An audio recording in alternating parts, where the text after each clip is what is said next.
Welcome to The Author Show, where we feature new authors and books, from fiction to self-help and everything in between. You'll find it all at theauthorshow.com. That's theauthorshow.com. And now let the show begin. Hello and welcome back to the show. This is your host, Don McCauley. Today we're welcoming to the program author Sebastien Richard. And Sebastien is the author of Lead Like a Superhero, What Pop Culture Icons Can Teach Us About Impactful Leadership. Sebastien, how are you? I'm doing great, Don. Thanks so much for having me on the show. Well, tell us a little bit about yourself, please. Yeah, well, my name is Sebastien Richard. I've authored my first book, Lead Like a Superhero, and I'm also the founder of Thriving on Purpose, which is my coaching and leadership training business, along with my wife. So tell us about your book. Oh, this is an exciting book. I know there's a lot of leadership books out there, and they're like hundreds come out every year. But most of them, I noticed, present the theme in a very buttoned-down, corporate-centered way. Lead Like a Superhero is different. While the subject matter of leadership is treated very seriously within the book, and it applies very well to the corporate world, it's presented through the lens of fan-favorite comic book heroes. So it helps the reader by identifying the different types of leaders in comics and comparing them to real people in the real world. For example, how would Wonder Woman lead in an organization? Or how would Wolverine do? Or what are Professor X's greatest strengths and weaknesses as a leader, etc.? So who did you write your book for specifically? Well, this may sound strange as an answer. Of course, initially I had a very specific target audience, but in the end, I found out as I was rereading it and re-editing and everything, I figured I wrote it for people like me. Let me explain about this. So at first when I was writing it, I had two types of people or audiences in mind. So number one were those interested in leadership, whether as entrepreneurs or leaders within organizations or in churches, communities, wherever leadership positions exist. And number two, I had in mind comic book fans, obviously. But when it was all said and done, I realized I had written this book for people who were just like I was when I was a younger man. When I was younger, I just wanted to do the right thing and I wanted to be strong and influential, but I didn't really know how to get there. I wasn't too sure about it. So this book, basically, it gives the advice in the book for success in business and life that I, among others, was so desperately seeking as a younger man. So what it does is it builds up the reader's leadership on two fronts: their inner dealings with themselves and their outer dealings with others. So although the book can appeal to many, the ideal audience are men and women between, I would say, 15 and 45 who desire to grow as leaders.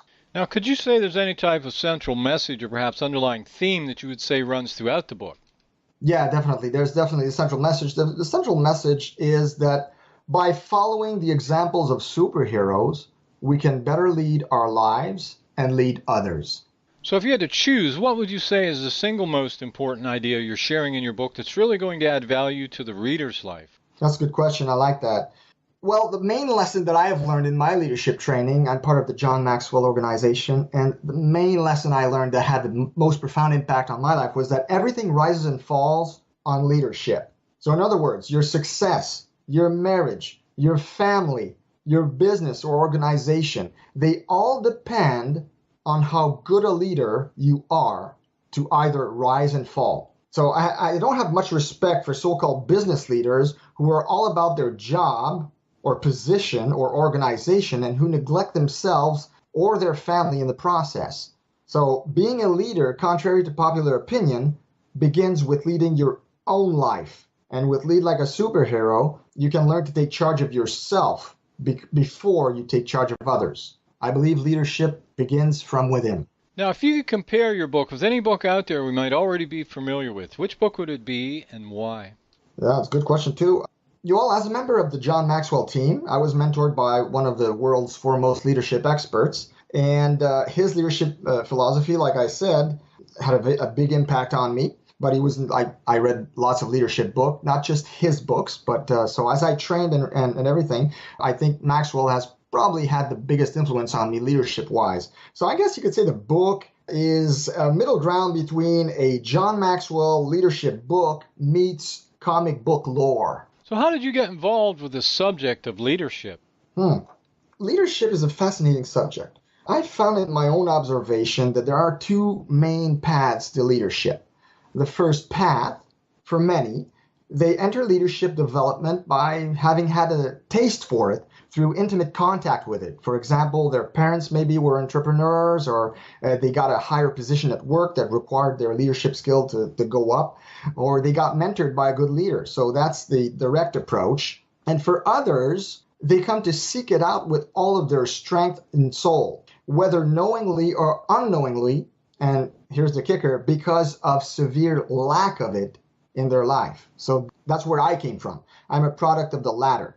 So I grew up in a broken home in poor neighborhoods of Montreal, and my parents divorced twice, and I had a very hard childhood. We moved many times, and after their second divorce, I was a teenager being raised by a single mom. So in short, I was desperately craving solid male role models or male leaders who could guide me into manhood and also becoming leading my own life better. So that had a profound impact on my life. So what happened in my early 20s, I began to read leadership books and to look up to a few good men to model. And later, in my 40s, I decided to become a John Maxwell certified speaker and coach, where I got the best leadership training. How'd you get the idea for this book? Yeah, well, that's what happens when you're following a course curriculum like the one I was following to become a leadership trainer, is you immerse yourself in a subject, right? So if you're going to become a leadership trainer, you better know a lot about leadership. So I was just immersing myself hours upon hours every day. And one night while I was listening to the content, I had a random thought. I went like, superheroes are great leaders. But interestingly enough, they don't all lead the same way. For example, Superman's approach is very direct, straightforward. He leads like a locomotive. He accomplishes a lot and he loves people. But Batman doesn't lead the same way. He leads more like analyzing, standoffish. He doesn't really like dealing with people. He just likes to say what they should do, and he expects them to do it. So, and I started writing down all their names: Batman, Superman, Captain America, Wolverine, and you name it. There's like 12 in the book.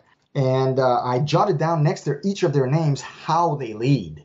And that's when I realized I had an amazing big idea that could become a really good book.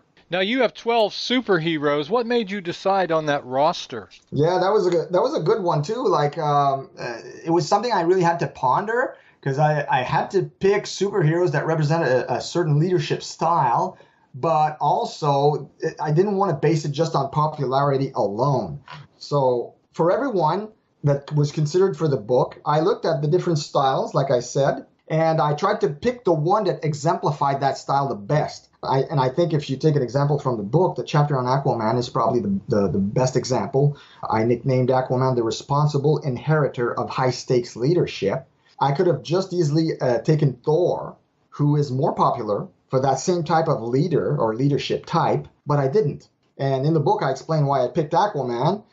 You'd have to read the book to know that, but basically it wasn't just based on the popularity of the superhero. It was also based on his style and approach, and it really had to resonate with what I was trying to convey. What do you find to be the biggest difference between DC and Marvel superheroes regarding their leadership abilities? Yeah, they do have different characters, and they do bring something different to the table because they're two different publishing houses, and the style of their heroes differ greatly.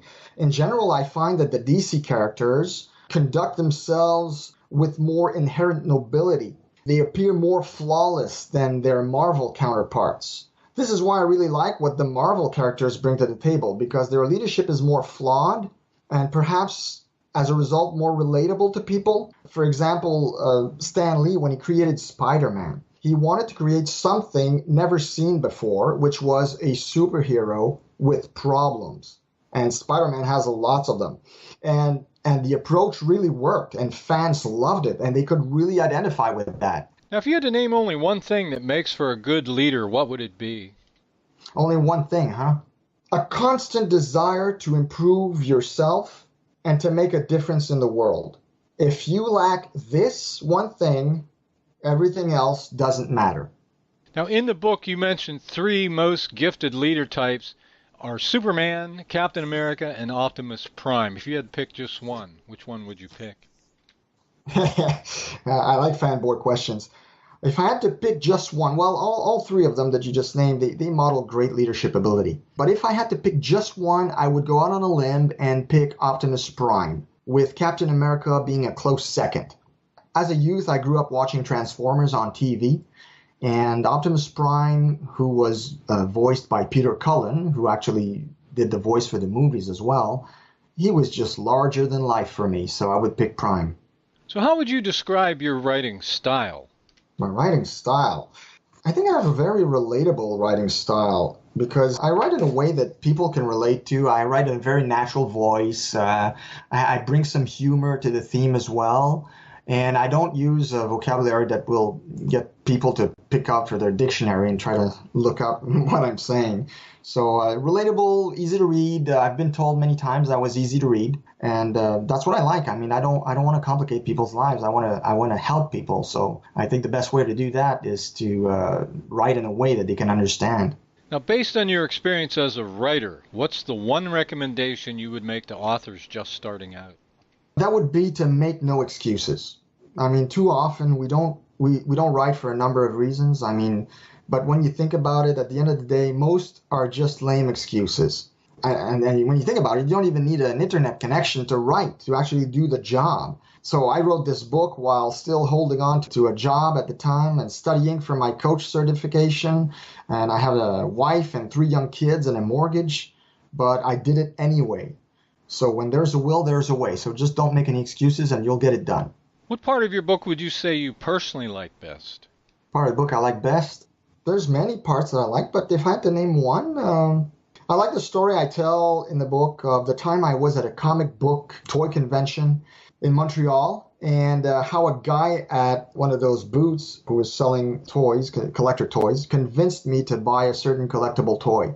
I tell of how his sales pitch was absolute genius and how I was suckered into buying the actual toy. It's a funny story that I tell in the book, but at the end of the story, you get really good insight from it. In your opinion, who should buy your book? Mostly, obviously, I think people who love leadership and people who love superheroes, just like me.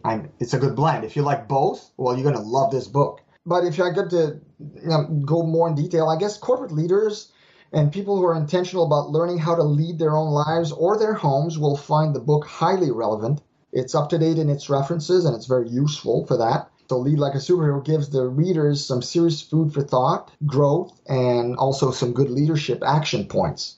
But on the flip side, it also presents a really fun and sometimes you would say humorous approach. I am, after all, talking about comic books and comic book characters, so that's pretty unique. So the comic book, those we call comic book geeks, will also find it to be a great read as it relates to their favorite characters. Do you have a website? I do have a website. My main website is thrivingonpurpose.com. People can also like my Facebook page at facebook.com/leadlikeasuperhero. And they can get more info about the book if they go to leadlikeasuperherobook.com. That's where people can reach me or learn more about the book. Could you spell your name for us, please? Spell the name? Yeah, sure. Sebastien. That's Sebastien with an E. And Richard, Richard. Well, this has been just great. Our guest today has been Sebastien Richard, and he is the author of Lead Like a Superhero, What Pop Culture Icons Can Teach Us About Impactful Leadership. Sebastien, thanks very much for being with us today. Oh, it was my pleasure. Thank you so much, Don. I had a blast. This is Don McCauley wrapping up another edition of The Author Show. Listen to some of your favorite authors every day, 24/7, by visiting theauthorshow.com. Just click on the book title in the player at the top of the page. These interviews are available to book buyers worldwide on demand. If you'd like to be a guest on the show and feel you could benefit by getting in front of your target audience with a high-quality media interview that'll make a real impact, visit theauthorshow.com, fill out the form, and we may be contacting you shortly. You can also visit our audio bookstore at theaudiobookmarket.com. Join us here next time for another great book and another exciting author on The Author Show. Thanks for listening to The Author Show. Find out more about authors and their work at theauthorshow.com. Theauthorshow.com. Tune in next time to another great author on The Author Show.